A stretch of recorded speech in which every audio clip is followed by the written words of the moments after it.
Question है the state और quality of being young, यानी कि जो यंग रहने की स्टेट है या यंग रहने की जो क्वालिटी है उसको क्या कहते हैं। देखो बहुत सिंपल वर्ड है, यूथ। आपने सुना है यूथ? यूथ का मतलब होता है जवान होने की अवस्था। यूथ के अलावा भी कुछ अवस्थाएं आपकी होती हैं, जैसे एडोलेसेंस होता है एक। एडोलेसेंस जब बच्चा जवान हो रहा होता है, और यूथ आपका एकदम जो जवान है उसको बोल देते हैं। सो उसके अलावा एडल्टहुड आपका आ जाता है, जहां पे एक मैच्योर पर्सन हो चुका है, एक पूरा बंदा बन चुका है, मतलब एक आदमी बन चुका है, वो एडल्टहुड हो जाता है। तो बेसिकली ये वर्ड क्या है आपका? यूथ है। देखिएगा हमारी इस क्लास में जो अप्रोच रहने वाली है वो कुछ खास है, और खास अप्रोच ये है कि हम हर वर्ड के लिए ट्रिक नहीं बताने वाले। हर वर्ड के लिए ट्रिक जब पढ़ते हैं बच्चे तो क्या होता है कि माइंड में कंफ्यूजन पैदा होता है कि कौन सी ट्रिक कौन से शब्द के लिए थी। यहां पे हम कोशिश करेंगे जिन शब्दों में आपको ट्रिक की जरूरत है वहीं पे ट्रिक की जरूरत पड़े। बाकी इसको आप ऐसे याद रख सकते हैं, you register for youth ministry. Youth ministry यानी कि युवाओं की जो मिनिस्ट्री है उसकी बात यहां पे की जा रही है। तो यूथ यानी कि युवा, यूथ यानी कि युवा, किसी का यंग होना, बेसिकली यंग होने की जो स्टेट है वही आपका क्या है? यूथ है। बढ़ेंगे अगले की तरफ। अगला आपका क्वेश्चन है, देखो इसको दो प्रकार से पूछा जाता है एग्जाम में। एक ऐसे पूछा जाएगा, अ पर्सन हु लैक्स कंपेटेंस। कंपेटेंस का मतलब होता है स्किल सेट, क्षमता आपकी, ठीक है। एंड एक्सपीरियंस, एक्सपीरियंस का मतलब अनुभव, और लैक करने का मतलब होता है कमी होना। एक ऐसा बंदा जिसके अंदर अनुभव और क्षमता की कमी हो। या फिर इसको ऐसे पूछ लेता है, one who does a thing for pleasure and not as a profession. वो किसी काम को प्लेजर के लिए करता है, खुशी के लिए करता है, प्रोफेशन के तरीके से नहीं। उसको क्या बोलते हैं? जल्दी से कमेंट बॉक्स में आंसर बताते रहेंगे भाई। इसको बोला जाता है एमेचर। क्या बोला जाता है? एमेचर। क्या बोला जाता है? एमेचर बोला जाता है। इसको कैसे याद रख सकते हैं? आपने एक शब्द सुना है, बहुत सुना होगा, मैच्योर। हम कहते हैं यार कितना मैच्योर है ये लड़का, और मैच्योर का ही एंटोनिम करने के लिए हम क्या लिख देते हैं? इमेच्योर, ठीक है। और आप देखोगे इमेच्योर का मतलब है जिसके पास एक्सपीरियंस कम हो, जिसके पास में स्किल सेट कम हो, जो थोड़ा सा इमेच्योर है। अब देखो इन दोनों साउंड को मिला के देखो, amateur immature, amateur immature, amateur immature. इस तरीके से आप इसको याद रख पाओगे। मेरे साथ 5 7 10 बार बोलेंगे, amateur immature, amateur immature, amateur immature. बार बार बोलेंगे तो आप इसको कनेक्ट कर पाएंगे, और ये वर्ड आपको हमेशा हमेशा के लिए याद रह जाएगा। 6 बार तो ये इस वाली डेफिनेशन में पूछा गया है, और बाकी एक बार ये ऊपर वाली डेफिनेशन में पूछा गया है। ये भी आप जरूर ध्यान रखेंगे। तो ऐसा व्यक्ति जिसमें योग्यता और अनुभव का अभाव हो, या फिर जो शौक के लिए काम करने वाला हो, शौकीन व्यक्ति। अब इसके एंटोनिम को पूछा जाता है बार बार, तो इसका एंटोनिम क्या हो जाएगा? या तो स्किल्ड हो जाएगा, या फिर प्रोफेशनल इसका एक एंटोनिम हो जाएगा, ठीक है। अगर हम बात करें अगले की, एन एक्स्ट्रा प्रॉफिट और allowance additional to a main income. Main income से ज्यादा जो पैसा मिलता है उसको क्या बोला जाता है? मेन इनकम से ज्यादा मिलने वाले पैसे को भाई क्या बोलते हैं?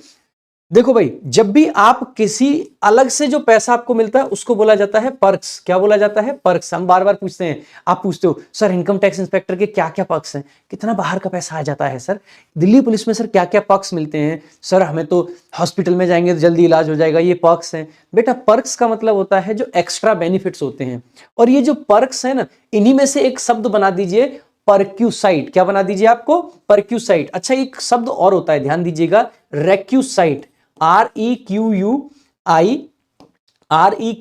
REQUISITE। रेक्यूसाइट का मतलब क्या होता है?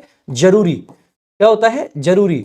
और पर्क्स का मतलब क्या होता है? पर्क्स का मतलब होता है बेसिकली जो आपके एडिशनल बेनिफिट्स होते हैं। तो जरूरी वाले एडिशनल बेनिफिट्स आपके क्या कहलाएंगे? परक्यूसाइट। परक्यूसाइट यानी कि पर्क्स, परक्यूसाइट यानी कि पर्क्स। और यहां से एक शब्द और याद रख लेंगे, रेक्यूसाइट। मेरा प्रयास यह है कि क्लास के अंदर डेली आपको 50 से 60 वर्ड्स याद हो जाए। तो requisite, perks, perquisite, requisite, perks, perquisite, perks, requisite, perquisite, perks, requisite, perquisite, perks, requisite, perquisite. तो इस तरीके से आप इसको याद रख सकते हैं। तो जो अतिरिक्त लाभ या भत्ता मिलता है उसी को बोल देते हैं। अगला जो आपका वर्ड है वो है मर्डर ऑफ द किंग। भाई किसी के मर्डर को, किसी की हत्या को बोला जाता है साइड। क्या बोला जाता है? साइड। और राजा की साइड यानी कि राजा की हत्या, तो राजा की मृत्यु अगर करी गई है, मर्डर किया गया है, तो राजा की साइड यानी कि रेजिसाइड। क्या हो जाएगा?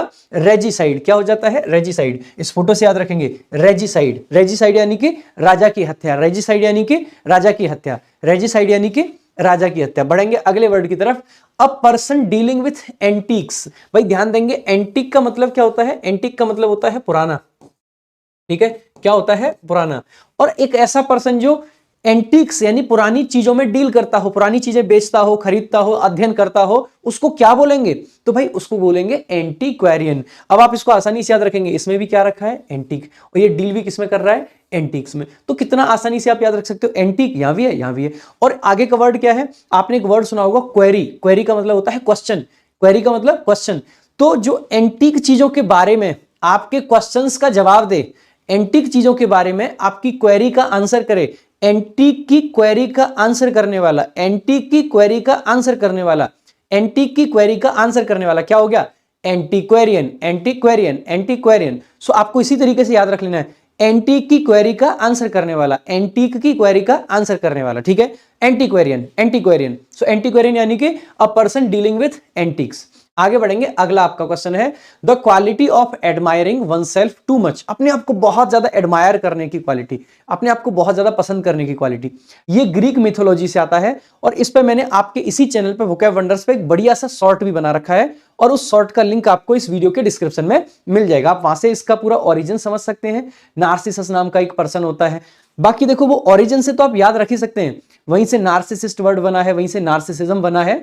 लेकिन आप इसको याद कैसे रखें? और अच्छी एक ट्रिक बता दूं तो ये लीजिए, एक और ट्रिक लीजिए।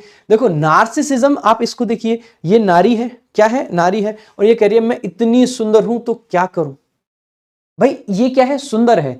और इस नारी को क्या है? इसको नारीसिज्म है, यानी कि नार्सिज्म। तो नार्सिसिज्म को आप क्या बोल सकते हो? नारीसिज्म। नारीसिज्म कैसे याद रख सकते हो? देखो ज्यादातर नारियों का यही हाल है, मेकअप वेकअप करके मैं इतनी सुंदर हूं मैं क्या करूं। तो नारी अपने आप को क्या समझती है? सुंदर। नारी अपने आप को क्या समझती है? सुंदर। अपने आप पर बड़ा भाई घमंड हो जाता है पूरा का पूरा, एकदम ऐसे छोड़ छाड़ के चली जाती है, इसलिए पढ़ाई लिखाई कर लो, है ना? सो नारीसिज्म, नार्सिसिज्म यानी कि नारीसिज्म। कैसे याद रखोगे? नारीसिज्म, नारीसिज्म, ठीक है? सो नार्सिसिज्म को इस तरीके से, मैं किसी पे गलत कोई कमेंट नहीं कर रहा हूं, जस्ट एक शब्द को याद करवाने की कोशिश कर रहा हूं। तो नार्सिसिज्म यानी कि नारी, और नारी क्या कह रही है? मैं इतनी सुंदर हूं मैं क्या करूं। तो नारीसिज्म, इसको क्या हो गया है? नार्सिसिज्म। तो बेसिकली इसका करेक्ट प्रोनाउंसिएशन होता है नार्सिसिज्म, ठीक है? इसी से एक एडजेक्टिव फॉर्म बनता है नार्सिसिस्ट, और नार्सिसिस्ट वो पर्सन होता है जिसको अपने आप पे बहुत घमंड होता है। नार्सिसिज्म वो क्वालिटी है और नार्सिसिस्ट वो व्यक्ति है। तो इस चीज का भी विशेष डिफरेंस ध्यान रखेंगे। नार्सिसिज्म नाउन है, नार्सिसिस्ट आपका एडजेक्टिव है। इस पे मैंने शॉर्ट बनाया हुआ है, उसका डिस्क्रिप्शन में आपको लिंक मिल जाएगा। आगे देखेंगे, एन इंसिडेंस कॉजिंग डैमेज और सफरिंग। कोई भी ऐसा इंसिडेंस जो डैमेज करे, सफरिंग करे, उसको क्या बोलेंगे? जल्दी से कमेंट बॉक्स में आंसर करते रहेंगे भाई। देखो इसको बोला जाता है कैटास्ट्रॉफी। कैटास्ट्रॉफी एक बहुत बड़ी तबाही को बोलते हैं बेसिकली, कोई तबाही, बहुत बड़ा संकट। इसको कैसे याद रखेंगे मेरे भाई? आपने रिसेंटली क्रिकेट वर्ल्ड कप देखा होगा, उसमें क्या हुआ? उसमें कर दी गई भैया हमारी एक ट्रॉफी को कट कर दिया गया। Cut a trophy, cut a trophy, या फिर आप ऐसे भी कर सकते हैं कट अस ट्रॉफी। अस यानी कि हमें जो ट्रॉफी थी वो कट कर दी गई, तो हमारी जो ट्रॉफी थी वो कट कर दी गई। और भाई मेरे ट्रॉफी जब कट होती है तो कितना दुख होता है भाई? बहुत दुख होता है। देखो एकदम तबाही आ रखी है, आंसू निकल रहे हैं हमारे इतने बड़े बड़े प्लेयर्स के भी।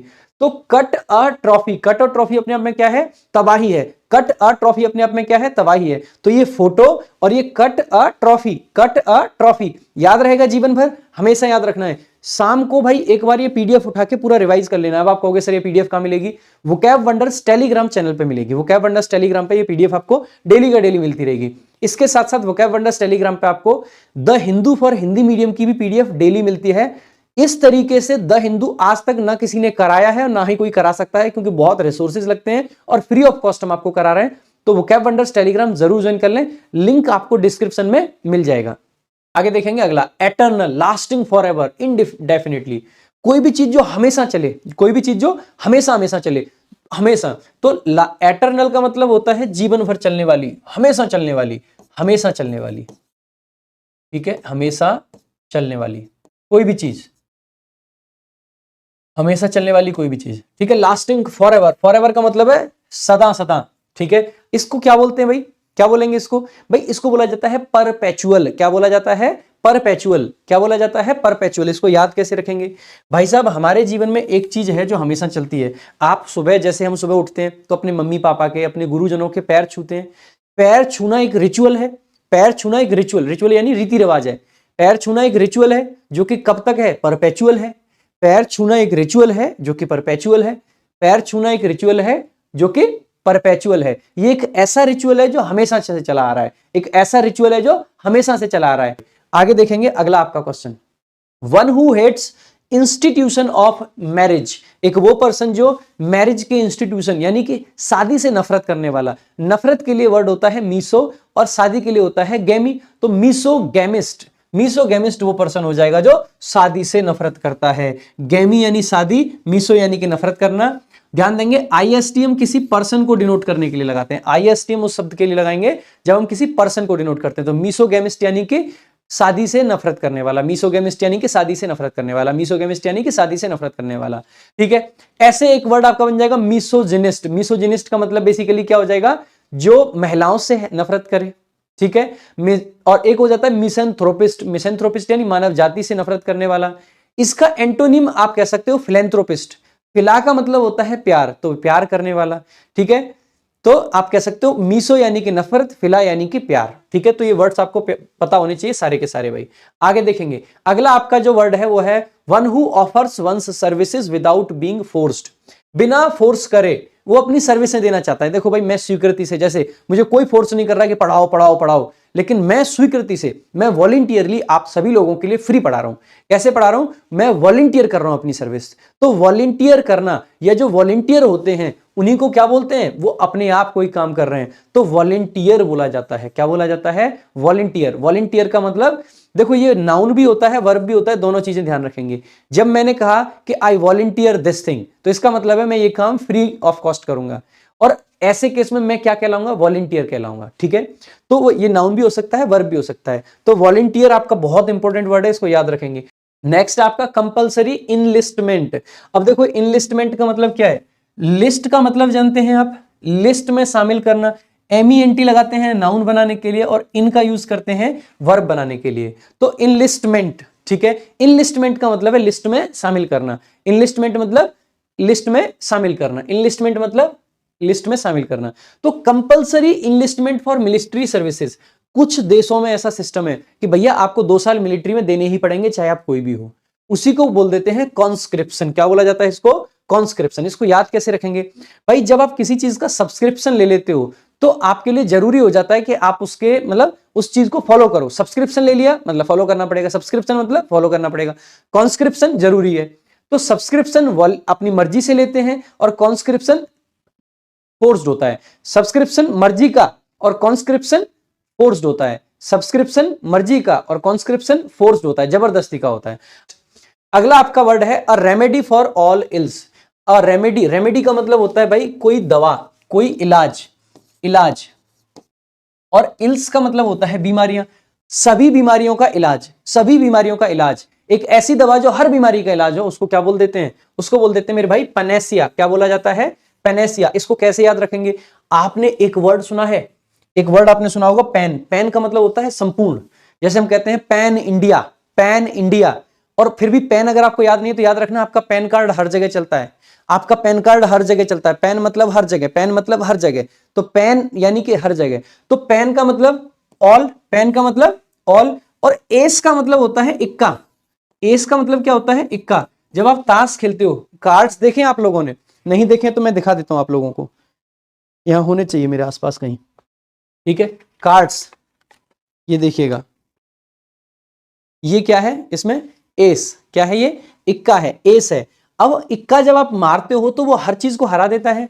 तो एक ऐसा एस जो ऑल को हरा दे, पैन एस। एक ऐसा एस, एक ऐसा इक्का जो हर किसी को हरा दे, एक ऐसा एस। तो पैन एस, पैन एस यानी कि एक ऐसी दवा जो हर मर्ज का इलाज दे। तो पैनेसिया, पैनेसिया, पैनेसिया। तो एस यानी कि इक्का, पैन यानी कि सभी, सभी सभी मतलब बीमारियों के लिए जो इक्के का काम करे वही आपका क्या हो जाएगा, पैनेसिया हो जाएगा। ठीक है, तो रामबाण औषधि जो होती है वही आपकी पैनेसिया है। जैसे राम के बाण से कोई नहीं बचता है, वैसे ही कार्ड्स खेलते टाइम इक्के से कोई नहीं बचता है।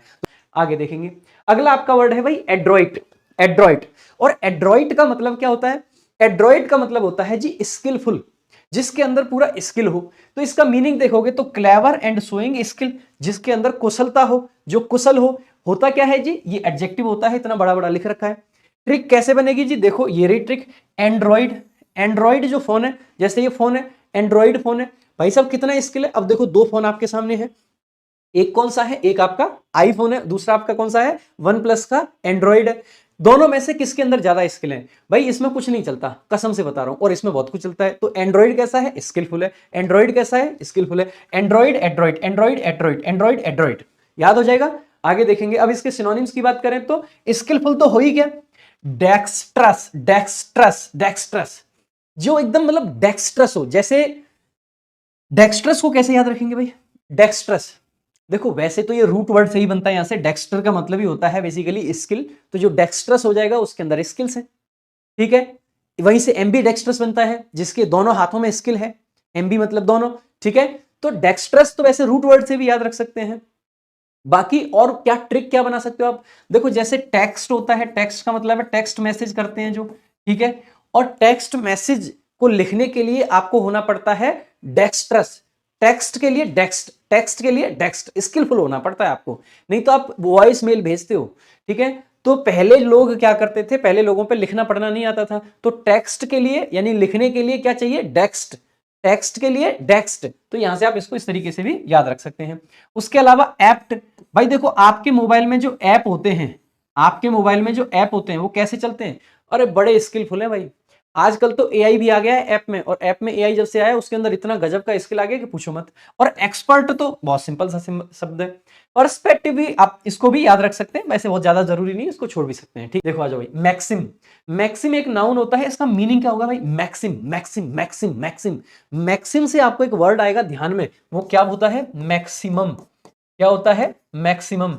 जो बात हम मैक्सिमम बोलते हैं, हर बार बोलते हैं, मैक्सिमम का मतलब ज्यादा, मैक्सिमम का मतलब होता है भाई ज्यादा, और जो बात हम ज्यादा बोलते हैं वही क्या बन जाती है, कहावत। तो मैक्सिम क्या है, कहावत। तो मैक्सिम क्या है, कहावत। तो मैक्सिम क्या है भाई, मैक्सिम क्या है, a short statement of a general truth, principle और रूल फॉर बिहेवियर, यानी कि कोई कहावत जो होती है उसी को मैक्सिम बोल देते हैं। तो मैक्सिम मतलब जो बात मैक्सिमम बोली जाए वही मैक्सिम। कैसे याद रखेंगे भाई, देखो यहाँ पे एक हमने लिख रखा है फोटो के अंदर, a good teacher helps you explore the maximum, maximum से ही याद रखना है। और ये मैक्सिमम वाली बात जो हमने लिखी है ये क्या है, कहावत है।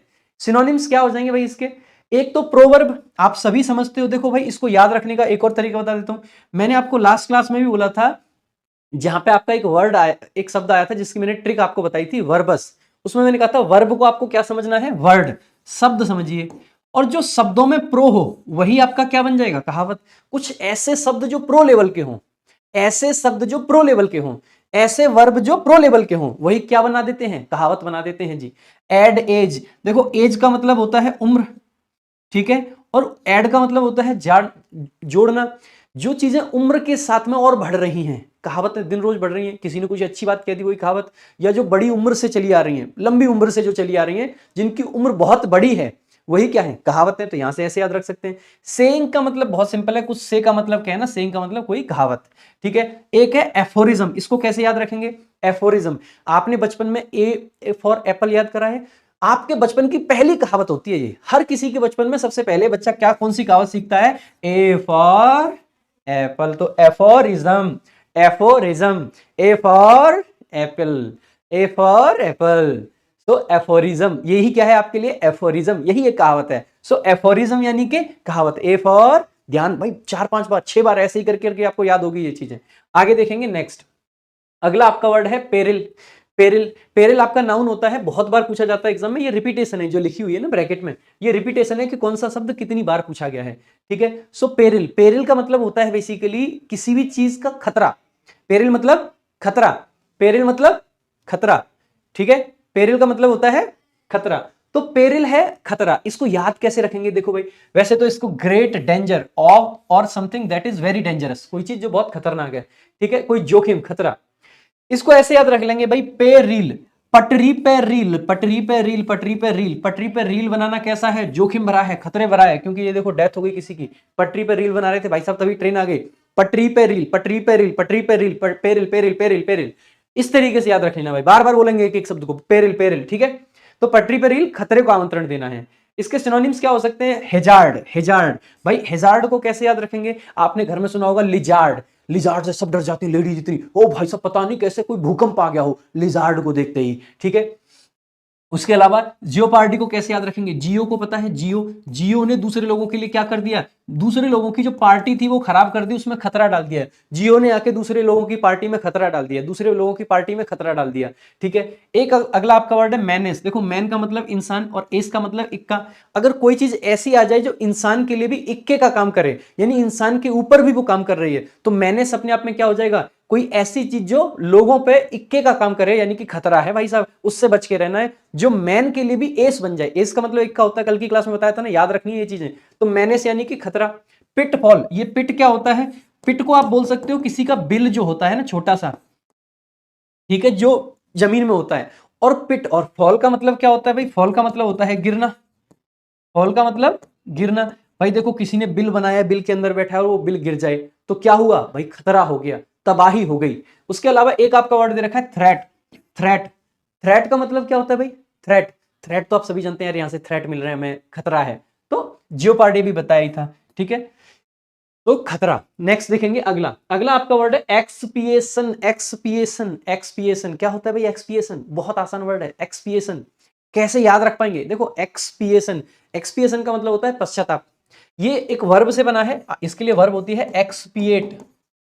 ठीक है, क्या होती है, एक्सपिएट, एक्सपिएट, इसका मतलब हो जाता है पश्चाताप करना, किसी चीज का पश्चाताप करना। तो इसका मीनिंग तो ये क्लियर हो गया। ठीक है, पश्चाताप करना। तो दी एक्ट ऑफ सोइंग, यानी कि वो एक्ट क्या दिखाने की, कि you are sorry for doing something, आप कुछ करने के लिए सॉरी हैं, कुछ गलत करने के लिए, तो प्रायश्चित कर रहे हैं। याद कैसे रखेंगे, इसको ऐसे याद रख सकते हैं, एक्स तो आप सभी जानते हैं, आपकी एक्स है ना, और पिया का मतलब एक्स प्लस में आपका पिया, और एक्स पिया सन, ये सन दिखाई दे रहा है, इसको सन ना पढ़ के आप संग पढ़ सकते हैं, एक्स पिया संग, एक्स पिया संग शादी रचाऊंगी फिर से। अगर किसी का डाइवोर्स हो चुका है, तलाक हो चुका है, उसको फिर से एक्स पिया के साथ शादी रचाने का मन कर रहा है, तो इसका मतलब है पहले उसको क्या करना पड़ेगा, जिन कारणों से तलाक हुआ तो प्रायश्चित तो करना पड़ेगा भाई, तभी तो एक्स पिया दोबारा से शादी करेंगे। तो एक्स पिया के संग जाना है तो प्रायश्चित तो करना पड़ेगा। एक्स पिया संग क्या करना है, प्रायश्चित, एक्स पिया संग क्या करना है, प्रायश्चित। याद हो गया, एक्स पिया संग प्रायश्चित। ठीक है, इसका अगर हम बात करते हैं सिनोनिम्स की, तो एक हो गया एटोनमेंट। एटोनमेंट इसको कैसे याद रखेंगे, मेंट तो लगाते हैं भाई नाउन के लिए, ठीक है, लेकिन एट और वन, एट वन आपको फिर से क्या होना है, एक होना है, एट वन आपको फिर से एक होना है, आपको फिर से एक होना है, तो आपको क्या करना पड़ेगा, प्रायश्चित, एटोनमेंट, एटोनमेंट, एट वन पढ़ोगे आप इसको तो इसको याद कर जाओगे, एटोनमेंट यानी कि प्रायश्चित। रेपेरेशन, आपने एक वर्ड सुना है रिपेयर, हालांकि रेपेरेशन अलग है, रिपेयर अलग है, उसकी स्पेलिंग भी अलग है, REPAIR होती है। ठीक है, तो रिपेयर से ही, रिपेयर करना यानी सही करना, और अगर आप रिश्तों को रिपेयर करो तो आप क्या कर रहे हो, रेपेरेशन, रिश्ते रिपेयर कब होंगे, प्रायश्चित कर रहे हो, कुछ गलती हुई है उसके लिए आप माफी मांगो, सॉरी फील करो, तो वही क्या हो जाएगा, प्रायश्चित हो जाएगा। उसके अलावा अगला वर्ड है रेस्टिट्यूशन। रेस्टिट्यूशन, रेस्टिट्यूशन, देखो भाई साहब, कॉन्स्टिट्यूशन से चलता है देश और रेस्टिट्यूशन से चलते हैं रिश्ते, कॉन्स्टिट्यूशन से चलता है देश और रेस्टिट्यूशन से चलते हैं रिश्ते। अगर जीवन में चाहिए रेस्ट तो करना पड़ेगा क्या भाई साहब, प्रायश्चित, प्रायश्चित। ठीक है, तो आप ले लीजिए किसका भाई, रेस्ट का ट्यूशन। ठीक है, आगे अगला आपका वर्ड दे रखा है इंडेमनिटी। इंडेमनिटी क्या होता है, आपने अक्सर करके ये सुना होगा इंडेमनिटी बॉन्ड। इंडेमनिटी बॉन्ड क्या होता है, ये वो बॉन्ड होता है कि अगर किसी के साथ में कुछ गलत हो जाए तो उसकी भरपाई कैसे होगी, यानी अल्टीमेटली इंडेमनिटी बॉन्ड क्या होता है, भरपाई बॉन्ड। तो भरपाई का जो बॉन्ड है, तो इंडेमनिटी भी क्या है, प्रायश्चित करने का ही तो हुआ। इंडेमनिटी बॉन्ड कब बढ़ते हैं, प्रायश्चित करने के लिए, तो याद रखना है, बहुत कॉमन सा वर्ड है इंडेमनिटी बॉन्ड यानी कि प्रायश्चित करने के लिए। अगला आपका वर्ड है इनविंसिबल। इनविंसिबल क्या होता है, इनविंसिबल भाई, जिस देखो विन का मतलब जीतना, हालांकि वो WIN होता है जीतना, और सिबल IBLE लगाते हैं या ABLE लगाते हैं तो होता है लायक, जो जीतने लायक हो वो विंसिबल है। और उसके आगे अगर इन लगा दिया तो इनविंसिबल यानी कि जिसको ना जीता जा सके, जिसको जीता ही नहीं जा सकता, यानी जिसको बेसिकली जो हारेगा नहीं आपसे, तो इनविंसिबल यानी कि जिसको जीता ना जा सके। तो too strong to be defeated और चेंज्ड, अजेय जो होता है, जैसे कि ये टीम देखिए, ये टीम इनविंसिबल है, ये टीम इतना डोमिनेट करती है, ये बहुत डोमिनेटिंग है, ये टीम कैसी है, बहुत डोमिनेटिंग है, हर किसी को इसने डोमिनेट किया है, हर किसी को डोमिनेट किया यानी कि हराया है। तो डोमिनेट करने का मतलब हराना, डोमिनेट करने का मतलब क्या हो गया मेरे भाई, हराना। यहीं से आपका एक सिनोनिम आ जाएगा डोमिटेबल और उसके आगे इन, यानी कि जिसको डोमिनेट ना किया जा सके, जिसको डोमिनेट ना किया जा सके वो इनडोमिटेबल। दूसरा अभी थोड़ी देर पहले कहा था जिसमें बल ना हो, बल न रे बल, बल न रे बल। लेकिन अगर उसका उल्टा देखें, जिसमें बहुत बल हो, जिसमें बहुत बल होगा, हराया नहीं जा सकता, तो इन बल न रे बल। ठीक है, एंटोनिम देखना है। बीट का मतलब होता है हराना, और अनबीटेबल हो गया तो जिसको नहीं हराया जा सकता। देखो भाई साहब, माउंट का मतलब किसी चीज पे कोई चीज अगर हमने माउंट कर दी, इसका मतलब है कोई चीज किसी के ऊपर रख दी। माउंट करना यानी कि चढ़ाना। और सरमाउंट यानी कि ऐसे याद रखिए कि सर पे चढ़ा दिया। जिसके आप सर पे चढ़ के बात कर सकते हो वो है सरमाउंटेबल, यानी जिसको आप हरा सकते हो, जिसके सर पे चढ़ सकते हो वो सरमाउंटेबल। और उसका अगर उल्टा देखोगे तो क्या बन जाएगा, इनसरमाउंटेबल।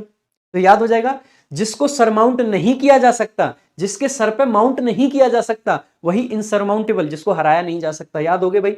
अगर याद हो रहे हैं, वीडियो अच्छी लग रही है भाई, शेयर जरूर करना। देखो बहुत मेहनत लगता है। आपका वर्ड है ब्लिस।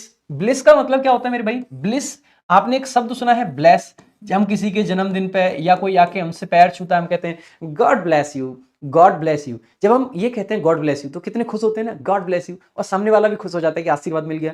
तो ब्लेस करते हैं तो खुशी मिलती है, तो ब्लिस भी क्या है? खुशी है। ब्लिस भी क्या है? खुशी है। तो ब्लिस भी क्या है? खुशी है। तो अगर ब्लिस को देखें तो एक्सट्रीम हैप्पीनेस, एक्सट्रीम हैप्पीनेस यानी कि आनंद की अनुभूति। अब इसको कैसे याद रख सकते हो? आपको ये दिख रहा है स्किन यूफोरिया, ये ब्लिस इसकी कंपनी है, ये एक प्रोडक्ट है स्किन यूफोरिया। और ये जो यूफोरिया है ना, ये ब्लिस का सिनोनिम है। ठीक है, ये एक सिनोनिम है भाई। तो ये एक दूसरे के क्या है? सिनोनिम्स हैं, ये सिनोनिमस हैं वर्ड्स आपस में। ठीक है, तो ब्लिस और यूफोरिया, ब्लिस और यूफोरिया इसके सिनोनिम भी देख लीजिए। जॉय हो गया, जॉय खुशी सब जानते हैं। यूफोरिया, यूफोरिया भी बता ही दिया। ठीक है, एक आपको वर्ड दिख रहा है एक्सटैसी, एक्सटैसी, एक्सटैसी। और इसको यूफोरिया को वैसे याद ना रहे तो याद रख लेना YOU फॉर रिया। आपकी शादी फिक्स हो गई है, यू फॉर रिया। आप किसके लिए हैं? आप रिया के लिए फिक्स हुए हैं। तो कितनी खुशी होगी, रिया से शादी फिक्स हो गई, यू फॉर रिया। ठीक है, तो एक्सटैसी अगला आपका वर्ड है एक्सटैसी। एक्सटैसी को आप कैसे याद रख सकते हैं? देखो, इसको ऐसे याद रखिए, इश्क की टैक्सी, एक्सटैसी, एक्सटैसी, इश्क की टैक्सी। और इश्क की टैक्सी में आप रिया के साथ हैं तो कैसे होंगे? खुश होंगे। तो बहुत खुश। एक वर्ड दे रखा है इलेशन। इलेशन को कैसे याद रखेंगे? इलेशन पढ़ने में ऐसा लग रहा है जैसे इलेक्शन, इलेक्शन यानी चुनाव। और जब चुनाव आते हैं भाई साहब, हमारे लिए सबसे ज्यादा खुशी तभी आती है क्योंकि जब चुनाव आते हैं तभी वैकेंसी जितनी आती है भाई साहब। चुनावों को देख के, जैसे अभी यूपी में देखो इतनी वैकेंसी आ गई, CGL में पिछले साल इतनी सारी वैकेंसी आ गई थी, 37,000 भी आ गई थी, बताओ। ठीक है, क्योंकि चुनाव पास में। तो ऐसे चुनाव तो हर साल आए। तो चुनाव क्या लाते हैं? खुशियां। पेट्रोल के रेट कम हो जाएंगे, सब चीजें कम कर देंगे। चुनाव क्या लाते हैं? खुशियां। तो इलेक्शन यानी कि इलेक्शन खुशियां, इलेक्शन खुशियां, इलेक्शन खुशियां। कंटेंटमेंट, बेटा कंटेंट का मतलब होता है सेटिस्फाइड, तो कंटेंटमेंट का मतलब है सेटिस्फेक्शन, खुशी। अगर कोई सेटिस्फाइड है तो क्या होगा? खुश होगा। भाई ये सारे वर्ड्स याद हो गए। कैसी लगी ट्रिक्स? अगर ट्रिक्स अच्छी लग रही हैं तो शेयर जरूर करिएगा भाई वीडियो को, ज्यादा से ज्यादा हर एक स्टूडेंट तक ये वीडियोस पहुंचने चाहिए।